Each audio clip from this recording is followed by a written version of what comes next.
This is a re-reported speech of French Prime Minister Francois Bayrou. French Prime Minister Francois Bayrou opened his address with a blunt warning: France has reached a moment that cannot be shrugged off as routine politics. Speaking in a measured, steady voice, Bayrou said the stakes now are historical, not partisan. This, he argued, is about what kind of country France will be in the years ahead. From the outset, Bayrou framed the problem in global terms. He pointed to a hardening political climate from the distant East, even the Far East, to the American West we once thought familiar, where what he called a bulldozer approach is on the rise, the law of the strongest, the logic of brute force, the normalization of contempt. Some applaud it, he noted, others fall silent in discouragement. France, Bayrou insisted, must choose another way. That other way, he said, is democracy in its truest form, not just ballots and slogans, but the everyday practice of respecting citizens, including those in the minority, and treating them as partners, co-responsible for their own destiny. As Prime Minister, Bayrou acknowledged that this approach is slower and demands more of everyone. Yet he called it fairer, more interesting, and more fruitful than any alternative based on coercion or fear. Bayrou then turned the lens squarely on France's condition. He did not sugarcoat it. The greatest risk, he said, was to take none. For too long, he argued, the country has drifted, postponing choices, avoiding difficult reforms, doing politics as usual, and hoping problems would resolve themselves. We have reached the edge of the cliff, Bayrou warned. If France keeps delaying, it will cross a point of no return where decisions will be forced upon it rather than made by it. To illustrate the depth of the challenge, Bayrou cited two hard facts. First, France has not balanced its national budget for 51 years. Year after year, public spending has outpaced revenue, deficits have piled up, debt has mounted. There were moments, he conceded, when extraordinary spending was justified during the global financial crisis, the pandemic, the war in Ukraine, the energy shock, and inflationary surges. But we never go back, Bayrou said. The emergency becomes the habit, the exception becomes the rule. Second, since the year 2000, France's output per person lags behind key neighbors. By GDP per capita, Bayrou said, France trails Germany and Belgium by roughly 15%, and the Netherlands by over 30%.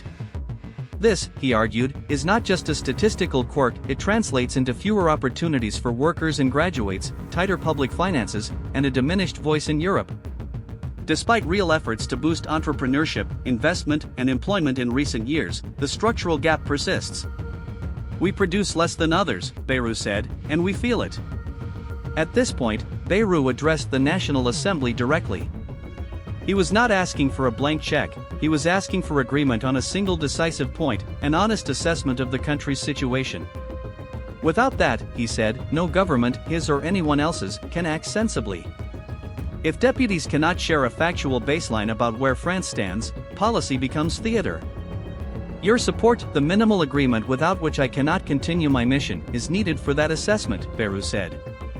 From fiscal reality, Bayrou widened the frame to the deeper choice he believes now confronts France. There are, he said, two paths. The first is the path much of the world seems to be sliding toward. On that road, citizens are expected to obey rather than participate.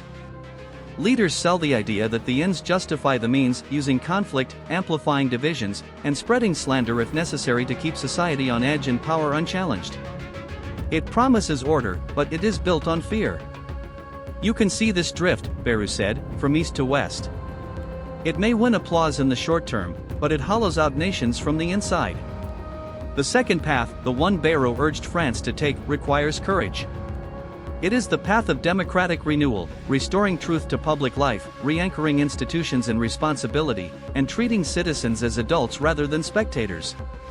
It doesn't eliminate disagreement, it channels it. It doesn't erase minority views, it includes them. This path, Bayrou insisted, is the only one that can secure freedom, stability, and dignity over time. Bayrou emphasized that the debate is not abstract. It is not about clever lines or tactical wins in the news cycle. It is about sovereignty. Every euro we borrow unnecessarily makes us less free, he said. Dependence is the enemy of democracy. A nation that loses control of its finances loses control of its choices on schools, on hospitals, on defense, on the social contract itself. That is why getting honest about the budget is not bookkeeping, it is statecraft. The Prime Minister acknowledged that the crises of recent years demanded heavy intervention. He did not deny it. But he stressed that a mature country must also know how to reverse out of crisis mode to bring spending back into balance when the emergency passes. We spend our time, he said, but we never return. That reflex, he warned, has become a trap. Turning again to the future, Bayrou outlined what renewal would require. First, truth-telling, leaders and legislators agreeing on basic facts and refusing the comfort of illusions.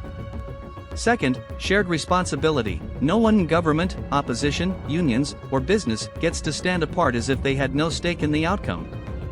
Third, respect for citizens, treating disagreement as part of the process, not a threat to be crushed. Democracy is not weakness, Bayrou said. Dialogue is not weakness. Respect for minorities is not weakness. On the contrary, these are sources of strength because they invite citizens to invest themselves in the nation's fate. Bayrou then made a point that sounded almost personal. He said he understood why many people are frustrated, why some are tempted by simple answers or by strongmen who promise to cut through the noise. But he urged the country to resist that temptation. Quick fixes, he said, break things. They break trust, institutions, and, eventually, social peace. The harder work, patient reform carried out with clarity and fairness builds the kind of resilience France will need in a more violent, more competitive world. He also addressed the Assembly's divisions. Disagreement is natural, Bayrou said. He did not expect unanimity on policies or priorities. But he pleaded for a shared starting point, that France's situation is serious, that time is short, and that avoiding choices is no longer an option. Without that, the Assembly risks becoming a stage for speeches rather than a chamber for decisions. To underscore the scale of change ahead, Bayrou returned to production and growth. France, he said, needs to become a place where work pays, innovation spreads, and investment feels welcome. That means predictability in the rules, faster decision-making, and a public sector that spends better, not simply more. It also means telling the truth about trade-offs. We cannot promise everything to everyone, he said. But we can promise to be honest and to aim for what lasts. He insisted that renewal is not only economic. It is also moral and civic. In an era when falsehoods move faster than facts and outrage outperforms argument, France must teach the habits that make a democracy work: listening, verification, restraint, charity toward opponents, and patience in pursuit of the common good. These are not old-fashioned virtues, Bayrou said. They are modern necessities. As the address drew toward its close, Bayrou's tone sharpened once more. He warned against the seductive power of authoritarian methods, which present themselves as efficient and decisive. They look like solutions, he said, until you count the cost, freedoms lost, voices silenced, and the long paralysis that follows when fear replaces consent. France, he argued, is too old a democracy and too proud a nation to accept that fate. Finally, Bayrou circled back to his request. He was not seeking applause or a mandate for every policy detail.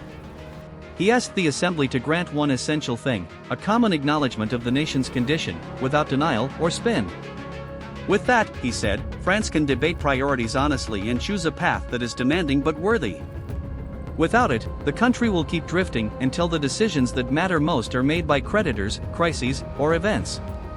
History will judge us, Prime Minister Francois Bayrou said, not by the cleverness of our lines, not by the noise of our quarrels, but by whether we had the courage to act when it mattered. The choice, as he framed it, is stark. One path leads to dependence, softness, and a slow surrender to the law of the strongest. The other leads to renewal, leaner finances, clearer goals, stronger institutions, and a democracy that treats citizens as partners.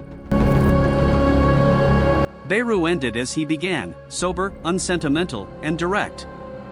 He called on deputies, and through them, the nation, to choose. Not a party. Not a camp. But a method: truth over illusion, responsibility over reflex, democracy over domination. In his telling, that choice is the only way to keep France free to decide its own future. And he made clear he is prepared to be judged on whether he told the truth about where the country stands, and whether he rallied the will to change course before the cliff's edge became a fall. This was Prime Minister Francois Bayrou's message: France still has time, but not to waste. The work will be hard, but not doing it will be harder. Democracy is demanding, but it is the only system that trusts citizens enough to carry a nation safely into the future. And that, he said, is precisely what France must do now.